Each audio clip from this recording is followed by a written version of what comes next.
সন্মানীয় সাংবাদিক বন্ধু বান্ধৱীসকল, আমি 2018 চনৰ পিছত অসমত বিনিয়োগৰ সম্ভাৱনা আৰু আমাৰ যি ইনফ্ৰাষ্ট্ৰাকচাৰ আছে তাক এটা নেক্সট লেভেললৈকে লৈ যোৱাৰ বাবে 25 আৰু 26 তাৰিখে এডভান্টেজ আসাম 2.0 আমি আয়োজন কৰিছিলোঁ। এই আয়োজনৰ পৰৱৰ্তী পৰ্যায়ত আপোনালোকে সকলোৱে অনুভৱ কৰিছে যে আমাৰ ৰাজ্যখনলৈ এটা ঔদ্যোগিক বিকাশৰ পৰিৱেশ এটা নিৰ্মাণ হ'ব, তেনেকুৱা এটা বিশ্বাস আমাৰ সকলোৰে মনত উপজিছে আৰু আমি আশা কৰোঁ যে অহা 4 বছৰ আমি যদি নিৰন্তৰ কাম কৰোঁ তেতিয়াহ'লে এই এডভান্টেজ আসাম 2.0 বিনিয়োগসমূহকো আমি সফল কৰিব পাৰিম আৰু এডভান্টেজ আসাম 3.0 যেতিয়া আমি অনুষ্ঠিত কৰিম, অসম দেশৰ আগশাৰীৰ ঔদ্যোগিক ৰাজ্যলৈ পৰিণত হ'ব। গুজৰাটৰ দৰে চৰকাৰে তেওঁলোকৰ ইনভেষ্টমেণ্ট সামিট প্ৰতি 2 বছৰত অনুষ্ঠিত কৰে, কিন্তু আমাৰ ৰাজ্য চৰকাৰত আমাৰ এটা সিদ্ধান্ত আছিলে যে আমি প্ৰত্যেক 4 বছৰত এনেকুৱা এখন বিনিয়োগ সন্মিলন আমি অনুষ্ঠিত কৰিম আৰু প্ৰথম বিনিয়োগ সন্মিলনত যিখিনি প্ৰস্তাৱ আহে তাক আমি নেক্সট বিনিয়োগ সন্মিলনখনৰ আগতেই যাতে আমি তাক ক্ৰিয়ান্বিত কৰিব পাৰোঁ, তাৰ বাবে আমি ঐক্যবদ্ধ প্ৰচেষ্টা চৰকাৰে চলাই থাকিব।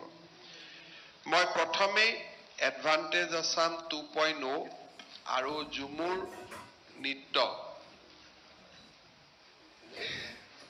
অকল চোৱাই নহয়, বিশ্বৰ দৰবাৰলৈ লৈ যোৱাৰ বাবে প্ৰধানমন্ত্ৰী নৰেন্দ্ৰ মোদী ডাঙৰীয়াক অসম চৰকাৰৰ পৰা অভিনন্দন জনাইছোঁ। বিনিয়োগ সন্মিলনক লৈ প্ৰধানমন্ত্ৰী ডাঙৰীয়াই 3টাকৈ অনুষ্ঠানত যোগদান কৰে। ঝুমুৰৰ পিছত তেওঁ প্ৰদৰ্শনীখন খুব সুন্দৰকৈ উপভোগ কৰে আৰু শেষৰ দিনাও আপোনালোকে দেখা পাব যে প্ৰধানমন্ত্ৰী ডাঙৰীয়াই নিজৰ সময়তকৈ প্ৰায় আধা ঘণ্টা সময় আমাৰ এডভান্টেজ অসমৰ উদ্বোধনী অনুষ্ঠান তেখেতে প্ৰত্যক্ষ কৰে বা উপস্থিত থাকে। প্ৰধানমন্ত্ৰী ডাঙৰীয়াৰ সিদিনাখন বা তাৰ আগতে ৰাজস্থান, মধ্যপ্ৰদেশ, আমাৰ উৰিষ্যা আৰু অসম 4খনকৈ এইবাৰ তেওঁ বিনিয়োগ সন্মিলনত যোগদান কৰিছিলে, কিন্তু অসমৰ ক্ষেত্ৰত তেখেতৰ যিটো ইনভলভমেণ্ট আছিল, বিশেষকৈ উত্তৰ পূব ভাৰতক এখন ঔদ্যোগিক ৰাজ্যলৈ ৰূপান্তৰ কৰাৰ বাবে তেখেতৰ যি ইনভলভমেণ্ট আছিল সি অনন্য আছিল আৰু মই ভাবোঁ যে প্ৰধানমন্ত্ৰী ডাঙৰীয়াই যি ধৰণে উদ্যোগ প্ৰতিষ্ঠানসমূহক এক প্ৰকাৰ আহ্বান আৰু আহ্বানতকৈও অলপ নেক্সট লেভেলত গৈ তেওঁৰ যিটো ভাষণ যে मैं आप लोग सबको बोलता हूं कि आसाम में इन्वेस्ट कीजिए, সাধাৰণতে দেশৰ প্ৰধানমন্ত্ৰীয়ে এই ধৰণে এখন ৰাজ্যৰ কাৰণে পিচ নকৰে। তেখেতৰ ভাষণত আপোনালোকে মই নাভাবোঁ যে গুজৰাটতো তেওঁ তেনেকৈ ভাষণ দিছে যে ইহা আপ ইনভেষ্ট কিজিয়ে বুলি। ভাৰতত ইনভেষ্ট কৰিব কয়, কিন্তু স্পেচিফিক ৰাজ্য এখনৰ কথা প্ৰধানমন্ত্ৰী ডাঙৰীয়াৰ মুখেদি খুব কমেইহে মানুহে শুনিছে।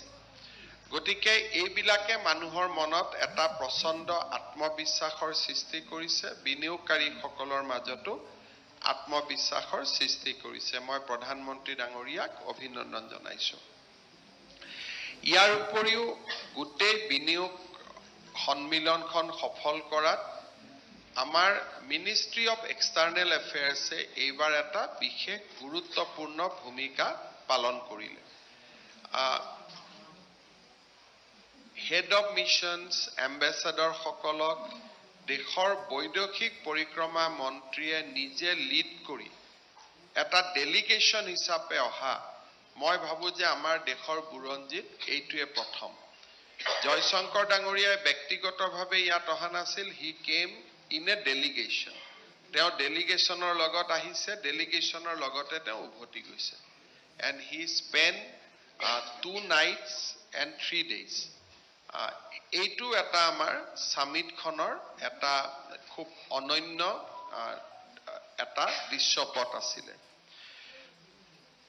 ডক্টৰ জয়শংকৰ ডাঙৰীয়াৰ উপৰিও শ্ৰী নীতিন গাডকাৰী, পীযুষ গোৱেল, হৰদীপ সিং পুৰী, অশ্বিনী বৈষ্ণৱ, জ্যোতিৰাদিত্য সিন্ধিয়া আৰু সৰ্বানন্দ সোণোৱাল ডাঙৰীয়ায়ো এই আমাৰ সামিটখনত যোগদান কৰে। আৰু প্ৰত্যেকগৰাকী ব্যক্তি বা প্ৰত্যেকগৰাকী মন্ত্ৰীৰ যি সেশন আছিলে, মিনিষ্ট্ৰিয়েল সেশন, গোটেইকেইটাত ডমেইন নলেজৰ পৰা আৰম্ভ কৰি ষ্টুডেণ্টছৰ পৰা, স্কলাৰ্ছৰ পৰা, উদ্যোগীলৈকে আৰু কোনো ইনভেষ্টমেণ্ট সামিটলৈকে প্ৰত্যেকখন সামিটতে ইমান মানুহ উপস্থিত নাথাকে। টিল ভেলিডেক্টৰী শিৱৰাত্ৰি হোৱাৰ স্বত্তেও যি ধৰণে মানুহৰ উপস্থিতি আছিলে, আৰু আজিও প্ৰদৰ্শনীখন চালে আপোনালোকে দেখা পাব যে মানুহ এতিয়ালৈকে যোৱাই নাই। এইটো এটা আমাৰ ইউনিক এটা উপলব্ধি আছিলে। ৰাজ্যৰ সাংস্কৃতিক বিভাগ আৰু ৰাজ্যৰ সাংস্কৃতিক বিভাগৰ দ্বাৰা ঝুমুৰ, উদ্যোগ বিভাগৰ দ্বাৰা গোটেই এডভান্টেজ আসামৰ আয়োজন কৰা হৈছিলে। আৰু এই গোটেই প্ৰচেষ্টাত আমাক federation of Indian commerce and industry, যাক আমি ফিকি বুলি কওঁ, আৰু আৰ্নেষ্ট এণ্ড য়ং, যাক আমি EY বুলি কওঁ, তেখেতসকলে আমাক সহযোগিতা কৰিছিলে। এডভান্টেজ আসাম সামিটখনত আপোনালোকে যদি আমি সামাপ কৰোঁ, তেতিয়াহ'লে আপোনালোকে দেখা পাব যে গোটেই সামিটখনৰ আৰম্ভণিতে আমাৰ প্ৰায় 240খন B2G, বিজনেছ টু গভৰ্ণমেণ্ট, আমি মিটিং কৰিবলৈ সক্ষম হৈছিলোঁ বিফৰ দ্য সামিট। ইয়াত আমি ক'ত ক'ত কৰিছিলোঁ যে আমি আহমেদাবাদ, বেংগলুৰু, হায়দৰাবাদ, কলকাতা, মুম্বাই আৰু নিউ দিল্লী। ডমেষ্টিক আউটৰিচ আমি 240টা উদ্যোগ প্ৰতিষ্ঠানলৈকে কৰিছিলোঁ। We have discuss about the probability, আৰু তেওঁলোকক নিমন্ত্ৰণ কৰিবৰ কাৰণে আমাৰ মন্ত্ৰীসকলে বিভিন্ন স্থানত গৈ 240টা B2G মিটিং তেওঁলোকে অনুষ্ঠিত কৰিছিল। আৰু ইণ্টাৰনেশ্যনেল লেভেলত উই কণ্ডাক্টেড 180 মিটিংছ। এই 180 মিটিংছ আমি ক'ত ক'ত কৰিছিলোঁ? Japan, Malaysia, Republic of Korea, Singapore, Thailand, United kingdom and United Arab emeritus. আৰু এই 180খন মিটিঙৰ প্ৰডাক্ট হিচাপে এইবাৰ আমাৰ 1100 ইণ্টাৰনেশ্যনেল পাৰ্টিচিপেণ্টছে আমাৰ এই ইনভেষ্টমেণ্ট সামিটখনৰ লগত প্ৰত্যক্ষ বা পৰোক্ষভাৱে জড়িত হৈছিলে। যদি আমি ডিপ্ল'মেটিক এংগেজমেণ্টৰ কথা কওঁ, তেতিয়াহ'লে 62 আমাৰ ডিপ্ল'মেটিক মিছনছ আমাৰ লগত total প্ৰায়ৰ and during the summit আমাৰ 62 ডিপ্ল'মেটিক মিছন আমাৰ লগত জড়িত হৈছিলে। আৰু এক্সটাৰ্নেল এফেয়াৰ্ছ মিনিষ্ট্ৰীৰ লগত তেওঁলোকে জানুৱাৰী 2025ত এই across the major countries MEA নিজৰ ফালৰ পৰা আসাম উইক অনুষ্ঠিত কৰিছিলে। গোটেই বিদেশসমূহত a week-long event organized by Indian embassies across major countries to highlight Assam opportunities and cultural heritage. আমি যোৱা নাই ৰাষ্ট্ৰদূতসকলে ভাৰতৰ ৰাষ্ট্ৰদূতসকলে নিজাববীয়াকৈ উদ্যোগ লৈ আমিতো 6খন 7খন ৰাষ্ট্ৰত গৈছো কিন্তু ভাৰতৰ ৰাষ্ট্ৰদূতসকলে অসমৰ হৈ নিজে নিজে এম্বেসি সমূহত আসাম উইক অৰ্গেনাইজ কৰিছিল সেন্ট্ৰেল গভৰ্নমেন্টৰ পৰা ইমান ডাঙৰ ইনভলভমেন্ট আমি কেতিয়াও দেখা পোৱা নাছিলো পিজুস গোয়েল ডাঙৰীয়াই আমাৰ হৈ ৰোড শ্বটো অংশগ্ৰহণ কৰিছিল এই গোটেই বিলাকৰ ৰিজাল্টটো আছিল যে this was a massive participation 8000 entrepreneurs across the country তেওঁলোকে আমাক ইয়াতে পাৰ্টিসিপেশন কৰিছিল আৰু এই গোটেই ইভেন্টৰ এটা ডাঙৰ হাইলাইট আছিল যে আমি এক্সিবিশন যিখন আমি কৰিছিলো 87200 স্কয়াৰ ফিট এৰিয়াক লৈ আমি এক্সিবিশন অনুষ্ঠিত কৰিছিলো যি ইমান ডাঙৰ এক্সিবিশন অসমত আগতে কেতিয়াও হোৱা নাই 200টা এক্সিবিট আছিল আৰু আমি থিমেটিক ডাইভাৰ্স কৰিছিলো Assam পভিলিয়ন semiconductor pavilion, innovative pavilion, energy pavilion, আৰু আমাৰ MSME. আজি মই ৰাতিপুৱা এক্সিবিশনৰ পৰা মই আহিছো এটা কৈ চাইছো অসমৰ ষ্টাৰ্টআপছ তেওঁলোকে ভাৰতৰ সেনা বাহিনীত ড্ৰোন দিছে অসমৰ ষ্টাৰ্টআপে বৰ্ডাৰ এৰিয়া পেট্ৰোলিং কৰিছে অসমৰ ষ্টাৰ্টআপে এতিয়া মেডিকেল কলেজ নিৰ্মাণ হৈ আছে তাতে যেটো মডিফাইড ব্ৰিক্স আমাৰ ষ্টাৰ্টআপে দিছে ইঞ্জিনিয়াৰ্ড বেম্বো তেওঁলোকে নিৰ্মাণ কৰি যোগান ধৰিব পাৰিছে সো এক্সিবিশন খনেও এখন আত্মবিশ্বাসী অসমৰ প্ৰতিশ্ৰুতি আমাৰ সন্মুখলৈকে লৈ অহাত শক্তিশালী হৈছিল আৰু তাৰ লগত এখন ভৱিষ্যত অসম যত নেকি টাটা সেমিকন্ডাক্টৰৰ প্লান্ট দেখুৱা হৈছিল যত নেকি আমাৰ নতুন এয়াৰপোৰ্ট কেনেকৈ এৰো সিটিলৈকে কনভাৰ্ট হ'ব তাক দেখুৱা হৈছিল আমাৰ নতুন নামৰূপৰ যেটো 12 লাখ মেট্ৰিক টনৰ সাৰ কাৰখানা হ'ব তাৰ আমি ডিজাইন ৰাইজৰ সন্মুখলৈকে লৈ আহিছিলো মেদান্ত কেৰিনে কেনেকৈ নতুনকৈ গুটেই যিবিলাক খাদ তেল নাপাব বুলি এৰি দিয়া হৈছিল তাত তেওঁলোকে কেনেকৈ মেসিভ অইল প্ৰডাকচনৰ কামত আগবাঢ়িছে যাৰ পানী কি আমাৰ বহুত বেছি এমপ্লয়মেন্ট সৃষ্টি হ'ব ৰিলায়েন্সে কেনেকৈ সিবিজি প্লান্ট অসমত কৰিব খুজিছে আৰু ইয়াৰ লগতে আমাৰ কেইটামান অতি উৎকৃষ্টতম ষ্টাৰ্টআপ অসমৰ ডুমডুমাৰ হিন্দুস্তান লিভাৰৰ ফ্যাক্টৰীয়ে ডেভোছৰ ইকনমিক ফৰামত 6th টপ ডিজিটালাইজ ফ্যাক্টৰী যেটো সন্মান পাইছে তাৰ বিষয়েও আমি ষ্টাৰ্টআপত কৈছিলো আৰু অসমত হৈ থকা বহুতবোৰ ডেভেলপমেন্ট আমি ৰাইজৰ সন্মুখলৈকে লৈ আহিছিলো আমাৰ আপোনালোক সকলোৱে জানে যে এইবাৰ এটা ইম্পৰ্টেন্ট দিক হৈছিল যে এডভান্টেজ আসাম 2 আমাৰ 9খন কান্ট্ৰিয়ে পাৰ্টিসিপেট কৰিছিল যে partner country Australia they have shown a huge goodwill by withdrawing travel restriction prior to the summit Australia আমাৰ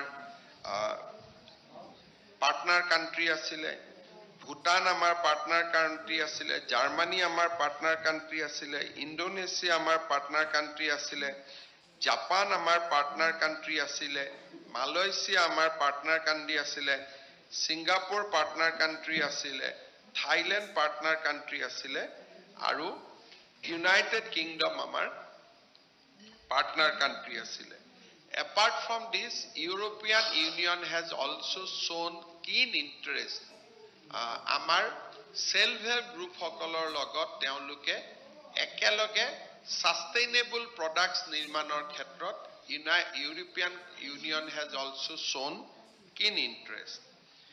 Yat amar কেইবাটাও bilateral agencies, Indo-Japan Business Council, Korea Trade Investment Promotion Agency, যাক কোট্ৰা বুলি কোৱা হয়, Japan External Trade Organization, যাক জেট্ৰো বুলি কোৱা হয়, European Union, US-India Business Council, US-India Strategic Partnership, Taipei Economic and Cultural Center, India-UAE Development Forum, India-New Zealand Business Council, আৰু Indo-Korea Business Center and Korea International Cooperation Agency, তেওঁলোকে আমাক ইয়াতে অংশগ্ৰহণ কৰিছিল। আমাৰ ইণ্টাৰনেশ্যনেল ডেলিগেটছত খুব এটা উৎসাহ দেখা গৈছিল যে এইবাৰ ইউৰোপৰ পৰা 33 গৰাকী ডেলিগেশ্যন আহিছিলে, এছিয়াৰ পৰা 128 ডেলিগেটছ আহিছিলে, আফ্ৰিকাৰ পৰা 22 গৰাকী ডেলিগেটছ আহিছিলে, আৰু নৰ্থ আমেৰিকাৰ পৰা 8, সাউথ আমেৰিকাৰ পৰা 6 গৰাকী। আমি ঠিক যেতিয়া আমি আৰম্ভ কৰিছিলোঁ সেই সময়ত আমাৰ এটা অসুবিধা আছিল যে আমেৰিকাত সেই সময়ত ট্ৰানজিশন আছিলে from Biden to Trump. So আমি আমেৰিকাৰ যিটো পটেনশিয়েল তাক আমি তেতিয়া হাৰ্নেছ কৰিব পৰা নাছিলোঁ, কাৰণ ইণ্ডিয়ান এম্বেচিও কৈছিলে যে এতিয়ালৈকে আমাৰ আমেৰিকাত ট্ৰানজিশন হৈ আছে, গতিকে সব মানুহ টেন্টেটিভ হৈ আছে। মই ভাবো যে ইণ্ডো আমেৰিকা ট্ৰেড ডিল হৈ যোৱাৰ পিছত অসমে যিবিলাক আমেৰিকাৰ বাইলেটাৰেল এজেন্সি আছিলে তেওঁলোকে অসমৰ পটেনশিয়েলটো দেখি আমাক আমন্ত্ৰণ কৰি গৈছে যে আপোনালোকে আমেৰিকাত ৰোড শ্ব' কৰক আৰু আমেৰিকাৰ পৰা আপোনালোকে যথেষ্ট ৰেছপন্স পাব। সো 2027 চনত আমি আমেৰিকাত এটা মেছিভ ৰোড শ্ব' কৰাৰ কাৰণে আমি চেষ্টা কৰিম, subject to the permission of government of India in 2027। এতিয়া মই আপোনালোকে আমাৰ যিবিলাক থেমেটিক সেশন, ফোকাস সেশন এইখিনি অনুষ্ঠিত হৈছিল আপোনালোকে সকলোৱে গম পায়, আৰু এই গোটেইখিনি আমি ইতিমধ্যে আপোনালোকৰ আগত লৈ আহিছো আৰু আপোনালোকে এইখিনি নিজে আপোনালোকে দেখা পাইছে। এতিয়া যদি মই আপোনালোকক ইনভেষ্টমেন্ট বা এসুৰেন্স আমি কিমান পালো এইখিনিক যদি মই আপোনালোকক অকনমান আপডেট কৰিব পাৰো খুজো, তেতিয়াহলে আপোনালোকক মই কেইটামান কি এনাউন্সমেন্ট মই আপোনালোকক ক'ব খুজিছো যিখিনি which are very important. One of the key announcement was by Prime Minister himself about the 12,000 crores Namrup BVCL projects. That is a huge one, and Pradhan Mantri he chooses a public amar conclave khonor sujog loi he announced that. Amar Guwahati jitu railway station সেইটো world class railway স্টেশনলৈকে convert কৰি তাত এখন massive IT park বনোৱাৰ কাৰণে Indian railway ঘোষণা কৰে, তাত 300 কোটি টকা ইন্ডিয়ান ৰেলৱে ব্যয় কৰিব। তাৰ পিছত তেওঁলোকে কোকৰাঝাৰত এটা মেগা ওয়াগন ওয়াৰ্কশপ নিৰ্মাণ কৰিব বাসবাড়ী, আৰু মিড লাইফ লোকোমেটিক ৰিহেবিলিটেশন ফেসিলিটি, তাৰ মানে যিসমূহ ৰেল ইঞ্জিন 10 বছৰ বা 15 বছৰ পুৰণা হয় তাক কমপ্লিট ওভাৰহল কৰি নতুনৰ পৰ্যায়লৈকে আনিবৰ কাৰণে যিটো ইঞ্জিন বিলাকত কাম কৰিব লাগে তেনেকুৱা এটা ফ্যাক্টৰী তেওঁলোকে লামডিঙত কৰাৰ কথা ঘোষণা কৰে। আৰু ভূটান কোকৰাঝাৰৰ মাজত Gelephu train line with an investment of 3,500 crores Ashwini Vaishnav Dangore announced kore. With Gelefu Kokrajhar railway line, the entire landscape of BTAD will change. BTAD will connect it to the most important developed cities of our recent times, jitu Gelefu hobo goi ase. Aru moi bhabu these will completely transform the economic potential of BTAD, Boruland Territorial Council karone ই এক বহুত ডাঙৰ সুবিধা। ইয়াৰ উপৰিও 9টা গতি শক্তি cargo terminal এই গোটেইবিলাক মিলি আমাৰ অশ্বিনী বৈষ্ণৱ ডাঙৰীয়াই প্ৰায় ৭,২০০ কোটি টকাৰ ইনভেষ্টমেণ্ট তেখেতে এনাউন্স কৰে জ্যোতিৰাদিত্য সিন্ধিয়াই এৰাউণ্ড 2,000 crores এটা 5G development lab at Guwahati university যেটো অলৰেডি কমিশন কৰা হ'ল সিদিনাখনে আৰু টেলিকমত বিশেষকৈ গাঁৱে ভূঞে টেলিকম কানেক্টিভিটিৰ বাবে হি এনাউন্স 1,800 crores হৰদীপ সিং পুৰী ডাঙৰীয়াৰ সন্মুখত ONGC এখন MOU কৰে য'ত they have promised to invest 15,000 crores over the next 3 years Sarbananda Sonowal ডাঙৰীয়াই over the next 5 years তেখেতে 4,800 কোটি টকা বিনিয়োগ কৰাৰ বাবে তেখেতে ঘোষণা কৰে নীতিন গাডকাৰী ডাঙৰীয়াই 80,000 কোটি টকা ইন দা ন্যাশনাল হাইৱে ব্যয় কৰাৰ বাবে তেখেতে ঘোষণা কৰে মুকেশ আম্বানী ডাঙৰীয়াই 50,000 কোটি টকা ব্যয় কৰাৰ কথা ঘোষণা কৰে তেখেতৰ এৰিয়া হ'ল digital transformation and AI readiness AI ৰেডিনেছত ইম্পৰ্টেণ্ট কথা হ'ল যে তেখেতে হাইপাৰ স্কেলাৰ ডেটা চেণ্টাৰ অসমত আৰম্ভ কৰাৰ কথা কৈছে He has also mentioned that অসমত GCC এটা গ্লোবেল কাস্টমাৰ কেয়াৰ য'ত lot of employment opportunity create হয় তাকো তেওঁ ৰূপায়ণ কৰাৰ কথা ঘোষণা কৰিছে তেখেতে ক্লিন এণ্ড গ্ৰীণ এনাৰ্জি আমাৰ আপোনালোকে জানে যে ভাৰত চৰকাৰে স্মল নিউক্লিয়াৰ ৰিয়েক্টৰৰ জৰিয়তে ক্লিন নিউক্লিয়াৰ এনাৰ্জি উৎপাদন কৰাৰ বাবে এইবাৰ সমগ্ৰ দেশতে প্ৰচেষ্টা চলাব মুকেশ আম্বানী ডাঙৰীয়াই অসমত CBG অৰ্থাৎ নাইপাৰৰ পৰা যেটো বায়োফুয়েল হয় নাইপাৰৰ পৰা বায়োফুয়েল উৎপাদন কৰাৰ কথা ঘোষণা কৰিছে আমি অহা 15 দিনত কাৰ্বি আলঙত তেখেতক মাটিও দিম so that CBG plantation can start immediately naipar plantation can start immediately আপোনালোকে মোক কোনোবাই তুলিৰাম ৰংহাং ডাঙৰীয়াক জাপানত লৈ যাওঁতে কৰবাত লৈ যাওঁতে আমাৰ দুই এজন মানুহে মোক প্ৰশ্ন কৰিছিলে কিন্তু সকলোৱে এটো জানা উচিত যে আটাইতকৈ অসমৰ resource minerals and land Karbi আলং আৰু ডিমা হাছাওতে আছে সো অসমৰ ফিউচাৰ ইণ্ডাষ্ট্ৰিয়েলাইজেশ্যনৰ কাৰণে both the district are key to that আমাৰ বহুত মানুহে কেতিয়াবা বুজি নাপায় সবতে ঠাট্টা মস্কৰা হাঁহি কৰে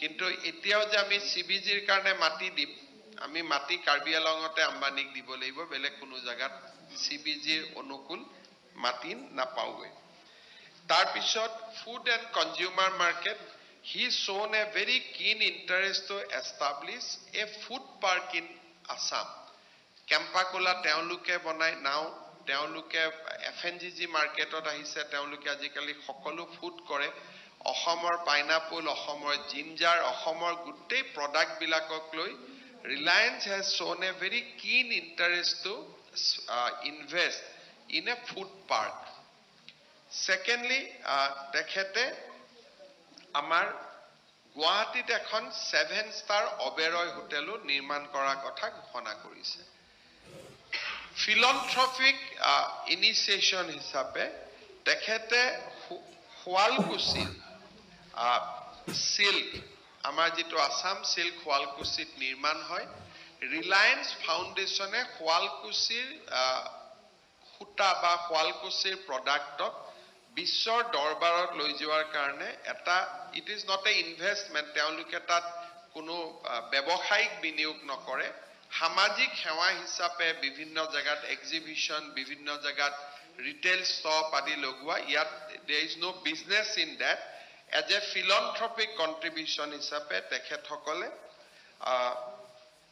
শুৱালকুছিত কাম কৰিব খুজিছে আৰু অসমৰ বেম্বুৰ ওপৰত নতুন নতুন ৰিসাৰ্চ এণ্ড R&Dও ৰিলায়েন্স গ্ৰুপে কৰিব খুজিছে Tata has come up with a huge announcement আপোনালোকে probably follow কৰিব পাৰিছে যে জাগিৰোডৰ সেমিকন্ডাক্টৰ ফেসিলিটিটোৰ ইকুইভ্যালেন্ট যেতিয়া কৰিব maybe this will be more investment হ'ব তেওঁ এটা ইলেক্ট্ৰনিক ম্যানুফ্যাকচাৰিংৰ কাম কৰিব খুজিছে means mobile manufacturing electronic hole that semiconductor is one vertical other vertical is electronics electronic manufacturing buli kole ponpotia koi dekhot mobile manufacturing or kotha monoloi ahe Samsung Apple ebilak ji mobile manufacturing so Tata has promised another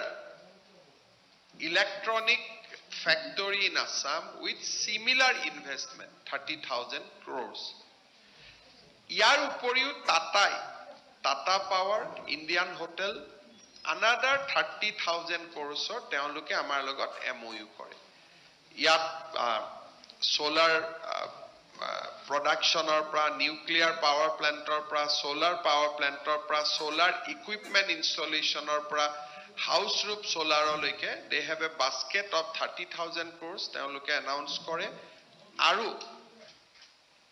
additionally Tata Hotel teoloke Guwahatir etia amar apnaloke khali duta okonman jitu poriborton hoise Asomot apnaloke anuman koribo paribo Radisson Hotelot 196 ta room ase jete advantage Asomor bubu baba ulale এতিয়া তেওঁলোকে নতুনকৈ আৰু 100টা room বনোৱাৰ কাম আৰম্ভ কৰিছে আৰু যদি অলপ আগুৱাই যায় ৰেডিছনে set up a state of art convention centre যেটো 1500 মানুহৰ কনভেনশন হ'ব all these advantage অসম হোৱাৰ লগে লগে everybody sense that this is we are in the next leg so এতিয়া Tatai amar logot MOU korise Taj Bibantar pra they want to make the Guwahati Taj a proper Taj hotel not Bibanta not Ginger a proper Taj hotel buli kole jitu ami buji pao so that is one Jagirudot ekhon teoloke Tatar hotel ekhon bonabo Kajirongat ami agote MOU korisu so Tata has apart from a big semiconductor electronics industry in addition to what they have done they have signed MOU on power hospitality and few other sectors also they have signed MOU Sajan Jindal has promised that teoluke Asomot thermal power station eta koribo jot niki they will start with production of 600 megawatts but that can go up to 1200 megawatts so notun thermal power plant eta renewable power plant eta and they want to start a cement factory also I think Sajan Jindal is looking for a big investment in Assam but this is what the present announcement a thermal power station a renewable power investment and a cement factory Onil Agarwal, he is from Vedanta Resource. He will spend 50,000 crores for exploration. Jodi okonman apnaluke yak bhitoroleke jai bujibo chesta kore. The game is simple. Jodi kunubai Asomot explorationor kane invest nokore, tetiale ami Asomor hydrocarbon reserve to ami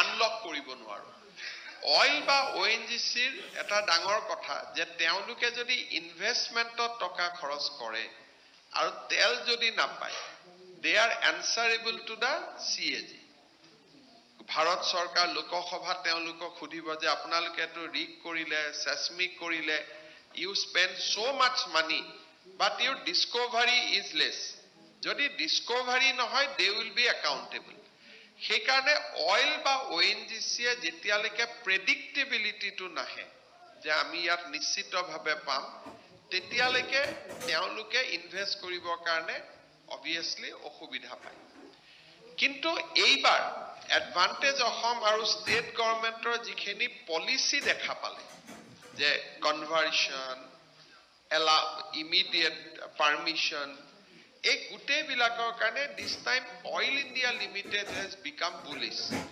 teuluke amar logot MOU korise je they are going to spend 20,000 crores for exploration ONGC, which is otherwise little slow in Assam, ONGC has also said that they will spend 15,000 crore for exploration. Exploration mane tel poa nubujai. Matro sambhavona teoluke sambhavona koribo. Our Vedanta has promised 50,000 crore. So total hydrocarbon sector only for exploration. Today we got promise of 85,000 crores. Tamane Ohomot kiman rig ahibo, kiman geologist Ohomot kam pabo, Ohomot ITI pass kora lorai kiman kormo সংস্থাপন pabo, apunaluke matro imagine koribo pare. With this 85,000 crore investment in hydrocarbon sector, অসমত যদি তেল পাই যাও তেতিয়ালে তো অসমো বহুত ধনী হ'ব ৰয়েলটি পাম হেতু পিছৰ কথা কিন্তু এক্সপ্লোৰেচন কৰিব যাওতে অসমত ইঞ্জিনিয়াৰ জিঅলজিষ্ট এটা নতুন মাৰ্কেট এখন নতুন নতুন machine so exploration was always a লো প্ৰায়োৰিটি ইন আসাম সদায় এনেকুৱাতে এক্সপ্লোৰেচন কৰিছিলে যত নেকি 100% confirm. But now Oil India, ONGC, Medanta and Oilmax, all these four company has become bullish. Aru Bharat Sarkare বিশ্বাস কৰে যে অসমত অপাৰ সম্ভাৱনা আছে কিন্তু nobody wanted to spend money on exploration. But this time this is a big thing has happened in Advantage 2.0. Adani, Gautam Adani Dangoriai ঘোষণা কৰিছে যে he will spend 50,000 crores and Tekhetor investment is ongoing. Guwahati airport ami July আৰম্ভ কৰিম কিন্তু আমি ভাবো trial and all it will take little more time. Tekhete invest কৰাৰ sector খিনি তেওঁ identify কৰিছে airports. Airportsৰ লগত he want to develop a aero city. নতুন দিল্লীত গলে জেনেকে এখন এৰো সিটি পায় তেও গুৱাহাটীত ওচৰৰ গুটে এৰিয়াটোক আমি যদি সহায় কৰিব পাৰো he wants to develop a arrow city so Kolkata doesn't have a arrow city in true sense of term দূৰত হোটেল বিলাক আছে যদি আমি গুৱাহাটীত এৰো সিটিখন কৰিব পাৰো ইণ্ডিয়াৰ অল কনভেনশনস যিমান ডাঙৰ কনফাৰেন্স হয় কনভেনশনস হয় concerts hoy premier cricket competition hoy football leagues hoy all the events we can bring to Guwahati so yat eta bahut dangor employment or sambhavona biraj koribo tar uporiu tekhete defense cement aru road project ot teoluke khoros kora karne agroh prakash korise amar karne eta aru eta announcement eta ase there is a company called Greenco. Greenco company is actually backed by Singaporean government. Dito Temasek boli koy Singapore government or investment arms. They give money to this company called Greenco. Onil Salemeshwar tekhete yate speech disile tekhete Ohomot sustainable aviation fuel. One is normal aviation fuel, jito fossil fuel base. Kintu he wanted to develop a sustainable aviation fuels hub in Assam. Aru India etialeke sustainable aviation fuel hua nai, Assam can take pretty lead with that. So ei gutei khini jodi ami big announcement on infrastructure, MOUs aru district level ot hua saikhor সকলো খিনি যদি আমি round up koru then the total commitment on the investment summit has gone up to 5,18,205 crores over the next 5 years. So we should not ami misread koribo nalage. This is not announcement for 1 year. This is an announcement for 5 years. So if we start from tomorrow, then over the next 5 years, the announcement investment commitment is 5,18,295. Aji amar Ohomor GDP এই বছৰ will touch 6,43 crores. So the total investment is 80% of our GDP. অসমৰ আজিৰ দিনত আমাৰ GDP হৈছে 6,43,000 crore. Projected GDP up to 31st March. Against that, total investment commitment has come 5,18,295 crores. So it is almost equivalent to our GDP.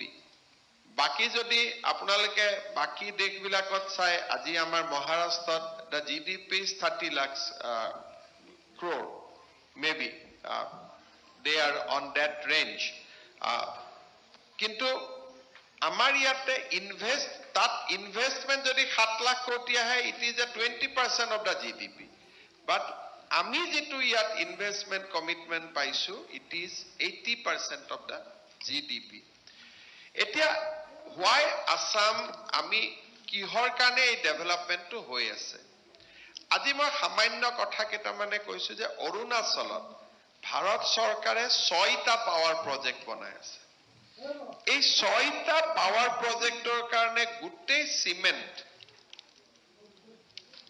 yat iman kyo cement industry ahise because they have seen the potential je iman kam hoy ase Ahomot kam hoy ase Arunachalot kam hoy ase Assam can be a hub of cement production. So ei dhorone lahe lahe Ahom ji amar ji forte nasile Ahomot আজিৰ পৰা 10 বছৰ আগত এটাও cement factory নাছিলে বোকাজানৰ cement ফ্যাক্টৰিটো আছিল বা মেঘালয়ত মামলুছেৰা আছিল কিন্তু সাডেনলি 10 বছৰ আগত আমি যি কল্পনা কৰিব পৰা নাছিলো আজি অসমত আমি তাতে আটাইতকৈ ষ্ট্ৰং হৈ গলো over the next 5 years Assam will be third highest cement producing state in India jitu agote ebila kotha ami bhaba nasilu etia moi bhabu that next jetia bamboo uporot aru research hobo Assam can be a hub for green economy jodi Reliance CBG plant ahe nuclear plant ahe aru amar pra jodi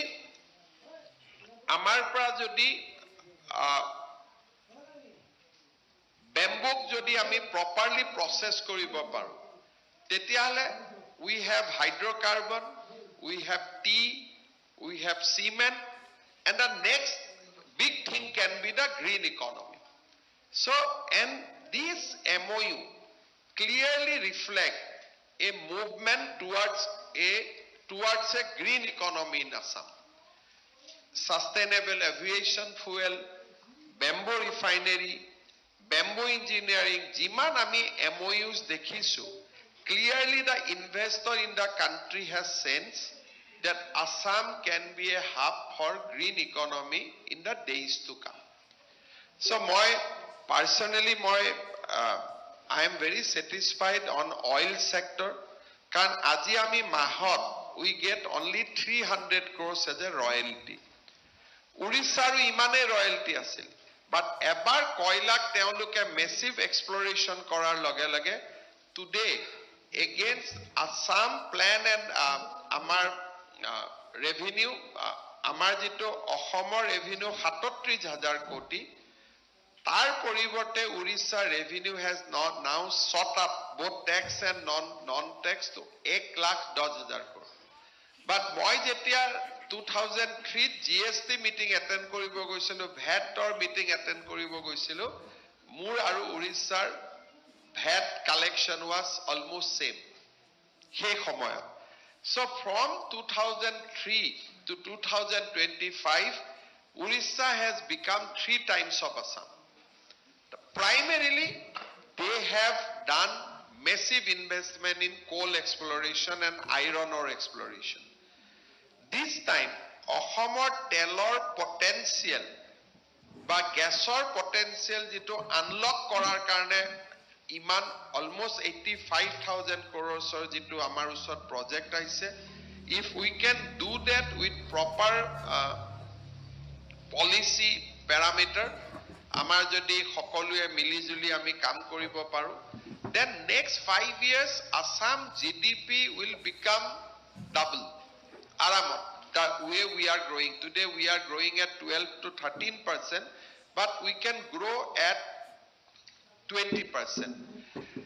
আৰু এই গোটেইবিলাকৰ জৰিয়তে আমি এটা আপোনালোকক কেইটামান দিন পিছত কম যে কিমান এমপ্লয়মেণ্ট জেনেৰেশ্যন হ'ব। যদি এই 5 লাখ কোটি টকা সঁচা অৰ্থত বিনিয়োগ হয়, আমি লাহে লাহে যেতিয়া এইটো হল we call it is memorandum of understanding without financial commitment. ইয়াত খালি মই কৰিব খোজো, আমি সহায় কৰিম। ইমান কি সহায় কৰিম? নেক্সট ৰাউণ্ড অফ ডিছকাশ্যন বা তেওঁলোকে কি ফেক্টৰী আনিব, কিমান এমপ্লয়মেণ্ট দিব, next round of discussion will start from the next month. এটাকৈ এতিয়া আমি টেবুলত বহি খালি তেতিয়াতো খালি চাইনিং হৈছে, আলোচনা হোৱা নাই। So now from next month onwards proper discussion will take place. আৰু মই ভাবো যে this has a potential of employment around 2 lakhs youth, যেটো আজি আমি সহি কৰিছো। It has potential of giving job opportunities to 2 lakhs youths, but maybe I am little conservative. ইয়াতকৈও বেছিৰ সম্ভাৱনা আছে। আৰু আমাৰ গোটেই সামিটৰ লগত সংগতি ৰাখি অসমৰ MSME সকলেও 6,774 crores rupeesৰ MOU কৰে। তাৰমানে ইয়াক যদি আমি আৰু অলপ গভৰ্ণমেণ্ট পলিচি দি যদি আমি ইনচেন্টিভাইজ কৰিব পাৰো, অসমত ডাঙৰ উদ্যোগখিনি অহাৰ লগে লগে তাৰ বাই প্ৰডাক্ট হিচাপে we can push MSME sector much more. So ইয়াৰ পিছত আমি বেংকৰ লগত কথা পাতিম। অসমতো আমি এটা ইনভেষ্টমেন্ট ফান্ড কৰিব লাগিব যাতে উদ্যোগীসকলে ইনভেষ্ট কৰিবৰ কাৰণে টকা পইচাৰ অসুবিধা নহয়। বেংকে তেওঁলোকক লোন দিয়ে। টুৰিষ্টসকল আহে, এতিয়া হোটেল খুলিব, যদি টুৰিষ্ট নাহে সেইটো নহব। এই গোটেইবিলাকৰ লগত আমাৰ এইবাৰ গুৱাহাটীক মেডিকেল হাব কৰাৰ কাৰণেও এটা ডাঙৰ অপৰচুনিটি আমাৰ ওচৰত আহিছে। Medanta want to set up a very different kind of hospital. Amar আজি অসমৰ মানুহে লিভাৰ ট্ৰান্সপ্লান্টৰ কাৰণে বাৰে বাৰে দিল্লীত যাব লাগে। Medanta want to set up a hospital in Assam with 500 crores for the specialized hospital, 200 crore for mother and child hospital. আৰু লগত এখন লেমন ট্ৰিৰ hotel. So they wants to মুকেতিয়া গুৱাহাটীত কবাত মই 15 বিঘা মাটি বা 20 বিঘা মাটি দিব লাগিব। They want to bring a total infrastructure. এখন Medanta 500 bedded super speciality, 200 bedded এখন mother and child hospital, লগতে তেওঁলোকে এখন লেমন ট্ৰি হোটেল আনিব খুজিছে। তাৰমানে কলকাতা, ভুৱনেশ্বৰ এইবিলাকৰো পেচেণ্ট আহিব। Guwahati can be a hub for medical tourism. এই আইডিয়াবিলাক আমাৰ নাছিলে। হস্পিটাল বনাইছিলো, হস্পিটালৰ লগত যে এখন হোটেলো লাগে হাই এণ্ড কাষ্টমাৰখিনিক টেপ কৰিবৰ কাৰণে। আৰু অসমত যিমান লিভাৰ ট্ৰান্সপ্লান্ট আমাৰ মানুহে লিভাৰ ট্ৰান্সপ্লান্ট কৰিব হায়দৰাবাদত যায়, দিল্লীত যায়, they spend about crores of rupees। ইয়াতে এতিয়া গোটেই কামখিনি কৰিব পাৰিব। There is another interesting proposals. Heto Lilavati Hospital wants to set up a hospital in Guwahati in partnership with Mayo Hospital in America. Jito cancer or they, you know that they are very, very progressive. Teoloke koise je amak jodi apnaloke yat mati diye bhal jagat in the heart of the town, ami American chain or logot R&D aru treatment or ami collaboration korim. So these two we got very big projects. Yar logote amar Ohomot successful health city, teoloke Ayurvedic college ekhon koribo khuise, even they want to do a medical college on their own. And Potiksha has also lot of good proposals. Aru education sector to ami 4-5 khon notun university proposals paisu. So health, veterinary, sericulture, so mane there is every sector. Ebar there is a lot of kobogole batch aru hokolu khini ebar agbari ahibo khujise. আমি যেতিয়াই এখন ৰাজ্য আগবাঢ়িব খোজে তাত ইনভেষ্টমেণ্টৰ লগত R&D লাগিব আৰু এই ৰাজ্যখনক সফট পাৱাৰ লাগিব আৰু সফট পাৱাৰৰ কাৰণে non financial MOUs were very very crucial. এইবাৰ আমি টোটেল আমাৰ গোটেই সামিটখনত আমাৰ এটা ইম্পৰ্টেন্ট ফিচাৰ্স আছিলে যে আমাৰ